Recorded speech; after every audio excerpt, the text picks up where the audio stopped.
8 مارچ آ رہا ہے اور ابھی ہم دیکھیں گے کہ ایک تحریک شروع ہوگی جس کو عورت آزادی مارچ کہا جاتا ہے۔ ہمارے ہاں مختلف طرح کے نعرے لگتے ہیں اور ایک پیٹریارکل سوسائٹی ہمارے ہاں معاشرے کو سمجھا جاتا ہے اور پھر اس کو بہت زیادہ تنقید کا نشانہ بنایا جاتا ہے۔ مختلف طریقوں سے اس کو جو ہے نا وہ ہٹ کیا جاتا ہے، پھر اس میں بہت زیادہ کہیں پر ایکسٹریمزم نظر آتی ہے، کہیں پر ہمیں وہاں پر مختلف طرح کے نظریات نظر آتے ہیں۔ اس سب سینیریو میں آپ کیا سمجھتے ہیں خواتین کے لیے ایک بیلنسڈ اپروچ کیا ہے؟ اس سارے سیناریوں میں جبکہ ایک طرف تو لبرلزم میں ایکسٹریمزم ہے، یعنی وہ لوگ جو لبرلسٹ ہیں وہ کہتے ہیں کہ ہمیں ایکسٹریم کی آزادی دیں، ان باؤنڈڈ آزادی دیں، جو کہ پاسبل نہیں ہے۔ اور دوسری طرف کچھ ہمارے لوگ ہیں جو سمجھتے ہیں کہ یہ لوگ سراسر جھوٹ بول رہے ہیں اور ایسی کوئی بات نہیں ہے۔ یہ دونوں ہی انتہا پر ہیں اور انتہا کبھی بھی صحیح نہیں ہوتا۔ اور جیسے آپ نے بیلنسڈ اپروچ کی بات کی، تو ہر میں سے ہر ایک کو بیلنسڈ اپروچ ہی رکھنا چاہیے۔ اور میں سمجھتا ہوں کہ بیلنسڈ اپروچ اس میں یہ ہے کہ ہم یہ ایکنالج کریں اس بات کو کہ ہمارے ہاں مسائل ہیں، عورتوں کے حوالے سے بہت خاص مسائل ہیں اور ہر شخص کے لیے مسائل ہیں بلا تخصیص جنس۔ اور ہمارے ہاں جو مسائل ہیں ان کی بنیاد بھی ہمیں سمجھنی ہے اور ان مسائل کی اہمیت کو اور ان کی نوعیت کو سمجھنا ہے۔ اس میں ایک بات سمجھنے والی یہ بھی ہے کہ ہم یہ سمجھیں کہ جو مسائل کو ہم ڈیفائن کریں گے اس کا پیرامیٹر کیا ہو، کہاں سے ہم یہ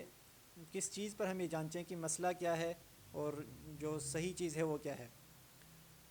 ہم مغرب سے مروبیت کا شکار ہیں، اور یہ 8 مارچ کو سارا یہ ہنگامہ کیوں کھڑا کیا جاتا ہے؟ کیونکہ یونائٹڈ نیشنز نے ہمیں کہہ دیا کہ یہ 8 مارچ جو ہے وہ وومنس ڈے ہے، ورلڈ وومنس ڈے ہے۔ یونائٹڈ نیشنز کو یہ اختیار کس نے دیا ہے کہ وہ ورلڈ ڈیز جو ہیں وہ اس طرح سے ڈیزگنیٹ کرتا پھرے؟ اور ہم اس کو اتنا اون کیوں کرتے ہیں؟ کیونکہ جسٹ بیکاز یونائٹڈ نیشن نے کہہ دیا ہے۔ کیونکہ یونائٹڈ نیشن میں بھی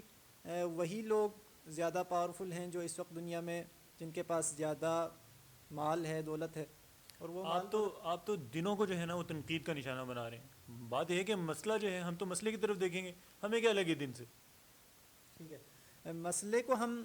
اگر لیں گے تو مسئلے کو صرف ایک دن کو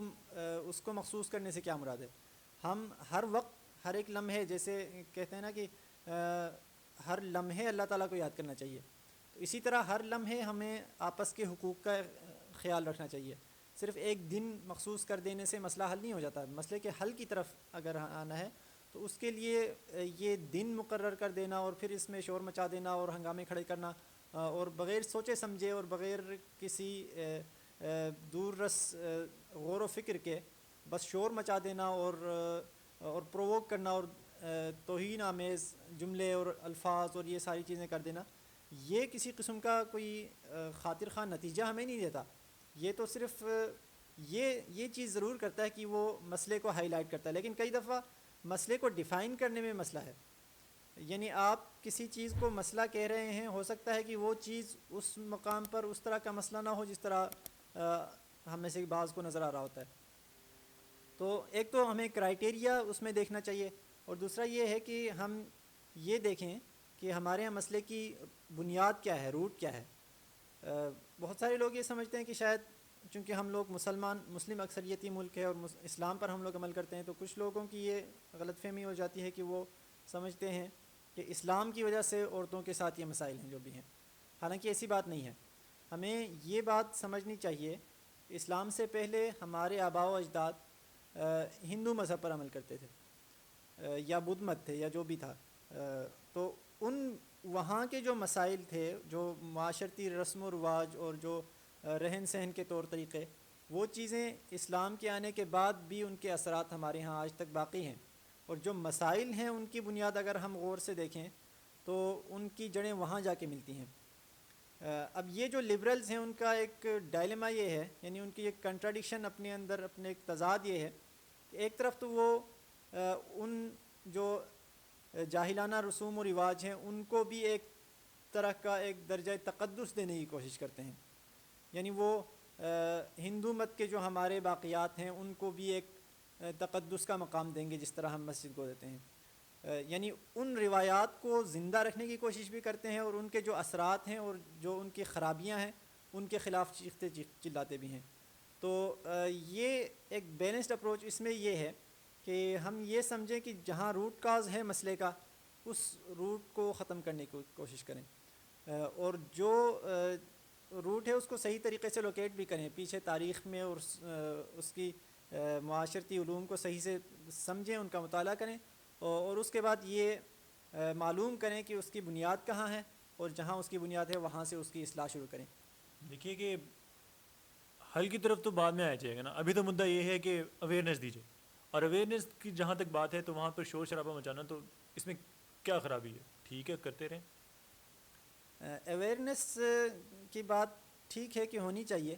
اور یہ کریڈٹ ان کو جاتا بھی ہے کہ وہ اویئرنیس لے کے آ رہے ہیں، لیکن اویئرنیس کو لانے میں بھی اور اس کو اویئرنیس دینے میں بھی ایک اعتدال اور میانہ روی ضروری ہوتی ہے۔ ادروائز کیا ہے کہ آپ کسی کو پرووک کر دیں گے اور وہ ایکسٹریم، آپ خود ایکسٹریم پر جا کے اویئرنیس دیں گے تو ہو سکتا ہے کہ کوئی اس کا بیکلیش آ جائے۔ تو یہ چیز اب سوسائٹی میں جو امن و امان کی فضا ہے اس کو متاثر کر سکتی ہے،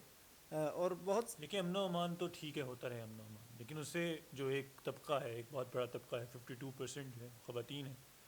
ان کی حقوق سلبی جو ہے جس کی وجہ سے یہ تحریک چلتی ہے وہ تو ہو رہی ہے۔ اب جو ہے وہ فیمینسٹ تحریک ہے، یہ پاکستان میں مسائل ہیں، خواتین کے اچھے خاصے مسائل ہیں،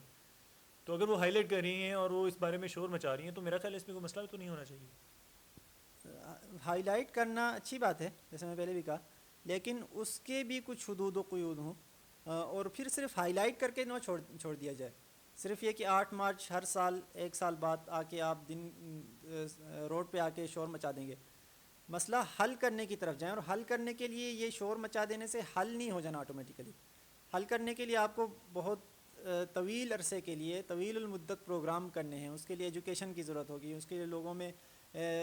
کو ایجوکیٹ کرنا پڑے گا، اس کے لیے ہر ایک کو اپنی ذات کے اوپر سیلف ریسٹرینٹ سے کام لینا پڑے گا۔ تو اس کے لیے ہمیں بہت ڈیپ گراس روٹ لیول پر جا کر اس کی اصلاح کی ضرورت ہے۔ اب یہ جو احتجاج کیا جا رہا ہے وہ کس کے اگینسٹ کیا جا رہا ہے؟ جو اپیل کی جا رہی ہے وہ کس سے اپیل کی جا رہی ہے؟ اس کا کوئی مخاطب نہیں ہے، یعنی آپ جب یہ کہہ رہے ہیں کہ اپنا کھانا خود گرم کرو تو کس سے کہہ رہے ہیں؟ یا آپ اپنا موضع خود ڈھونڈو تو آپ کس سے مخاطب ہیں؟ ظاہر ہے وہ اس پیٹریارکل سوسائٹی سے وہ مخاطب ہیں، وہ اس معاشرے سے وہ اس مرد کا تسلط ختم کرنے کی بات کر رہے ہیں۔ چلیں، اگر ہم یہ فرض کر لیتے ہیں کہ معاشرے میں مرد کا تسلط ہے اور وہ اس کے حق میں ہے یا وہ چاہتا ہے کہ اس کو کنٹینیو کرے، تو محض آپ کے کہہ دینے سے یا آپ کے اس طرح تضحیک یا تذلیل کر لینے سے وہ آپ کی بات مان لے گا؟ یہ آپ کی ایک ایزمپشن ہے جس کی کوئی بنیاد نہیں ہے۔ آپ کو یہ سمجھ لینا چاہیے کہ اس طریقے سے پرووک کرنے سے آپ کا مسئلہ حل ہونے کے بجائے اس کی خرابی مزید ویسٹ میں بھی تو یہی کچھ ہوا کہ جب یہ رینیسانس سے اور یہ فرینچ ریولوشن سے اور یہ وہیں سے سارا مسئلہ شروع ہوتا ہے دراصل، کہ جب ہم دیکھتے ہیں کہ وہ خواتین کو وہ ووٹ کا حق نہیں دیا جا رہا ہوتا اور وہاں پر اور دیگر مسائل آتے ہیں، تو وہ بھی اسی طریقے سے اٹھتی ہیں اور اسی طریقے سے شور مچاتی ہیں، اور اسی طریقے سے ان کے مخاطب ان کی حکومت تھی، اور وہاں سے وہ کسی حد تک کامیاب بھی ہوئیں، اور آج ہم دیکھتے ہیں اس فیمنزم کی تحریک جو ہے اس قدر کامیاب ہوگی کہ وہ وہاں پر ایکویلٹی حاصل کر چکی، وہاں پر جو ہے ورک پلیس پر ان کی جو ہے وہ پیز جو ہیں وہ مردوں کے برابر آ گئی، اور اس طرح کی بہت ساری انہوں نے ایکویلٹیز حاصل کریں۔ تو آپ کیوں سمجھتے ہیں کہ یہ جو ہے نا اس طرف ہم یہ چیز نہیں جائے گی؟ یہ ہم سمجھتے ہیں کہ وہاں پر ایکویلٹی ہے اور یہاں پر ایکویلٹی نہیں ہے۔ وہاں یہ جو ویج کا مسئلہ ہے نا، اجرت کا، وہ ہمارے ہاں ایکویلٹی ہے مور دین یورپ میں ہے۔ یورپ میں جو عورت کو پے ہے وہ مرد کی نسبت کم ہے اکثر جگہوں پر، اور جہاں تک بات ہے کہ وہاں ایمنسپیشن کا معاملہ تھا، یہ جو سفراج کا، تو اس میں تو ایک مخاطب تھا، وہ اسٹیٹ کو کہہ رہے تھے، گورنمنٹ کو، کہ ان کو ووٹنگ رائٹس دیے جائیں۔ یہاں پر یہ چیز اسٹیٹ کو جو ہے ڈائریکٹلی ہم نہیں کہہ سکتے کہ ہر گھر میں آ کے آپ یہ انفورس کرو کہ ہر کوئی اپنا کھانا خود گرم کرے گا، اور یہ تو آپ یہ تو آپ کو ایجوکیٹ کرنا پڑے گا, یہ تو آپ کو بہت ساری چیزیں کمپرومائز کرنی. دراصل میں جب یہ کہہ رہا تھا کہ مسئلے کو آپ ڈیفائن کرنے میں بھی پیرامیٹرز کا مسئلہ ہے, تو یہ جو مسئلہ ہے نا کہ آپ کہہ رہے ہیں کہ میں نے آپ کے کام نہیں کرنے, آپ کے ساتھ کوئی تعاون نہیں کرنا, یہ آپ سوسائٹی کو نقصان پہنچا رہے ہیں, یا آپ فیملی کا جو انسٹیٹیوشن ہے اس کو خراب کر رہے ہیں اندر سے. یہ چیز نہیں ہونی چاہیے. یعنی کوئی بھی دو افراد ہوں گے, ان کے باہم جو تعلق ہوگا, دوستی ہوگی, کوئی بھی کلاس فیلوز آپس میں, تو وہ کمپرومائز کیے بغیر کہیں بھی امن و امان کی فضا نہیں ہوتی. اگر ہر کوئی یہ کہتا ہے کہ تم اپنا کام خود کرو اور ہم, تو یہ تو جانوروں کا جنگل کا ماحول ہو جاتا ہے. یہاں تو انسانوں کے مابین لین دین اور یہ تعلقات, تو یہ ساری چیزیں, اس میں کمپرومائز ہر کسی کو کسی نہ کسی وقت کرنا پڑتا ہے. اور یہ مسئلے اصل میں ڈیفینیشن کا معاملہ ہے, جہاں تک اس میں بہت سارے مسائل میں, اور جہاں دیگر مسائل ہیں جو جینوئن مسائل ہیں, ان میں اکثر طور پر دیکھا گیا, اور بہت سارے لوگ اس پر تنقید کر رہے ہیں, یہ نقطہ اٹھا رہے ہیں کہ جو اصل مسائل عورتوں کے ہیں وہ تو ان مارچوں میں اور ان ورلڈ ڈیز کے اوپر, ان موقعوں پر وہ مسائل تو ڈسکس ہی نہیں ہوتے. خواہ میں شور ایسا کھڑا کیا جاتا ہے اور ایسا ماحول بنایا جاتا ہے جس سے لوگوں کی, میڈیا کی اٹینشن ہوتی ہے, اور اس کے بعد ختم ہو جاتا ہے معاملہ. تو اس سے ہماری سوسائٹی میں ایک انریسٹ ہو جاتی ہے اور ایک ڈویژن آ جاتی ہے, اور وہ خلیج جو ہے وہ روز بروز بڑھتی چلی جاتی ہے. یہ نہیں ہوتا کہ ہم یہ نہیں دیکھتے کہ اس سے کوئی پازیٹیو امپیکٹ سوسائٹی پر آ رہا ہو, یا اس سے لوگوں کے رویوں میں بہتری آ رہی ہو, یا اس سے یہ ہو رہا ہو کہ مسائل کو سمجھ رہے ہوں لوگ, اور اس کے ان کے حل کی طرف کوئی اقدامات ہو رہے ہوں. ایسا بہت کم ہے. ہاں یہ ہے کہ آپ جو یہ سٹرکچر ہے جس میں یہ نعرے لگائے جاتے ہیں اور یہ ساری چیزیں ہوتی ہیں, اس میں یہ ایک مفروضہ ہوتا ہے کہ جو سوسائٹی ہوتی ہے وہ ٹاپ ڈاؤن ہوتی ہے. یعنی اسٹیٹ کا سٹرکچر ہوتا ہے, گورنمنٹ کا, پولیس ہوتی ہے, وہ ساری انفورسمنٹ کا ایک پورا میکانزم ہوتا ہے, اور جو پبلک ہوتی ہے وہ اس کو اس طریقے سے کنٹرول کیا جاتا ہے. جبکہ ایسٹرن سوسائٹیز میں, اور یہ جو میکانزم ہے اس میں بہت زیادہ یہ کاسٹلی ہے. یعنی آپ ہر شخص کو اس طریقے سے انفورس کر کے اس کو انصاف دے رہے ہیں اور اس کے حقوق پہنچا رہے ہیں, اس کے لیے آپ کو بہت بڑی ایک سٹرکچر کی ضرورت پڑتی ہے, اور اس میں بہت زیادہ کاسٹ آتا ہے. جو دوسرا سسٹم ہے اس کا الٹرنیٹیو, اس میں باٹم اپ ہوتا ہے کہ آپ ایک سٹرکچر میں ہیں. یعنی ہر شخص وہ صرف ایک فرد نہیں ہوتا, بلکہ وہ ایک خاندان کا ایک حصہ ہوتا ہے, ایک معاشرے کا فرد ہوتا ہے, اور اس کے اوپر پولیس کا ایک ادارہ یا پولیس مین یا وردی پہن کر وہ کانسٹیبل نہیں کھڑا ہوتا, بلکہ جو اس کے سوسائٹی میں اس کے جاننے والے لوگ ہوتے ہیں وہ ان کے لیے پولیسنگ کا کام کرتے ہیں, اور ان کی تربیت ہر شخص کی معاشرے میں لمحہ بلمحہ ہوتی رہتی ہے, اور ہر موقع پر اس کو صحیح اور غلط کا بتایا جاتا ہے, یا اس کو سمبھاؤ پتہ چل رہا ہوتا ہے. تو ہمارا معاشرہ یہ ہے جس میں ہر شخص ایٹمائزڈ نہیں ہے, بلکہ وہ ایک جڑا ہوا ہے ہر دوسرے شخص کے ساتھ, اور بہت سارے افراد کے ساتھ اس کا تعلقات اس نوعیت کے ہوتے ہیں. تو اس میں جب آپ اس تعلق کو توڑ رہے ہیں, اور اس جو یہ باؤنڈ ہے اس کو آپ اس طریقے سے ختم کر رہے ہیں, اور جو ایٹمائزیشن کا پروسیس ہے اس میں آپ بہت ساری توانائی جو ہے وہ خرچ کر رہے ہیں, اور جو انفورسمنٹ والا میکانزم ہے اس میں جو کاسٹ آپ کے اوپر آتا ہے وہ آپ کے پاس اویلیبل نہیں ہے. اس وجہ سے آپ کیا ہو جاتا ہے کہ فیملی سٹرکچر آپ کا ختم ہو جاتا ہے اس طرح کی شرارتوں سے, اور آپ کو جو حق ملنا ہوتا ہے, جو گورنمنٹ نے آپ کو دینا ہوتا ہے, گورنمنٹ کے پاس اتنے ریسورسز نہیں ہیں کہ وہ انشور کر سکے کہ آپ کو آپ کے رائٹس پوری طرح سے دیے جائیں. تو اینڈ میں لاس پھر یہ ہوتا ہے کہ ہر شخص کا, ان میں سے بہت کم تھوڑے ایسے ہوتے ہیں جیسے یہ جو پناہ گاہوں کا ان کے حالات ہیں جہاں پر خواتین ہوتی ہیں, ان کے ساتھ جو آئے روز ہم اخباروں میں دیکھتے ہیں.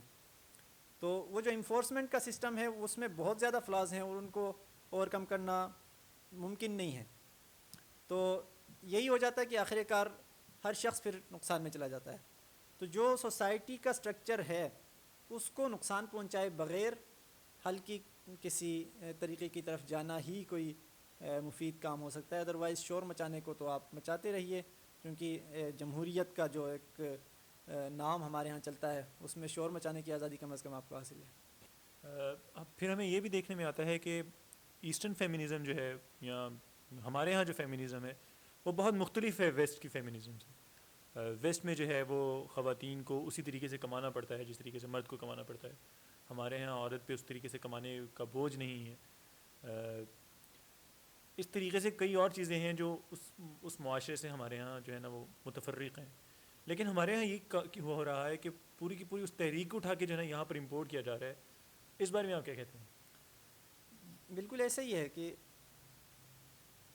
ہم لوگ وہاں سے متاثر ہوتے ہیں ویسٹ کے لائف سٹائل سے، کیونکہ وہاں پر ہمیں نظر آتا ہے کہ بہت زیادہ مادی ترقی ہے.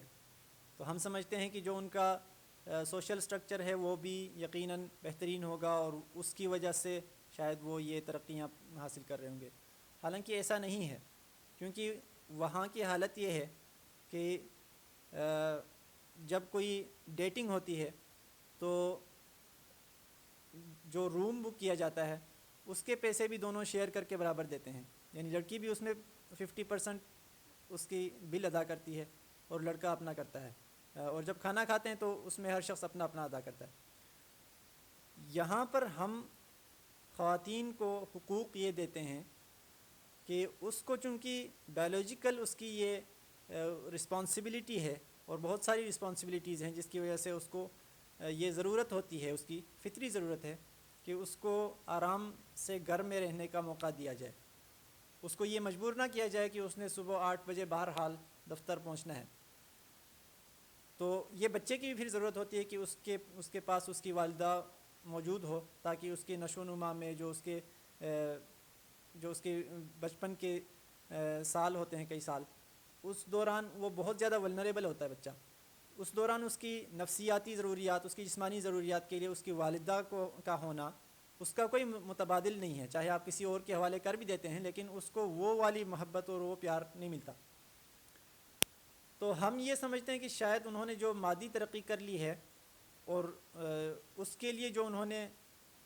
جو ان کا سوشل سٹرکچر ہے اس کو ہم اڈاپٹ کریں گے تو شاید ہم مادی ترقی کر پائیں گے. ایسا ہم نہیں کر پائیں گے، کیونکہ وہاں جو سوسائٹی کا سٹرکچر ہے وہ خود اس کی مادی ترقی میں بڑی حد تک رکاوٹ بھی ہے. اس متعلق تو اصل مدعا جو ہے وہ تو یہی ہے نا کہ مرد کو کون اجازت دیتا ہے کہ وہ عورت کی فطری ضروریات کا احاطہ کرے یا اس کے بارے میں جو ہے وہ بات کرے.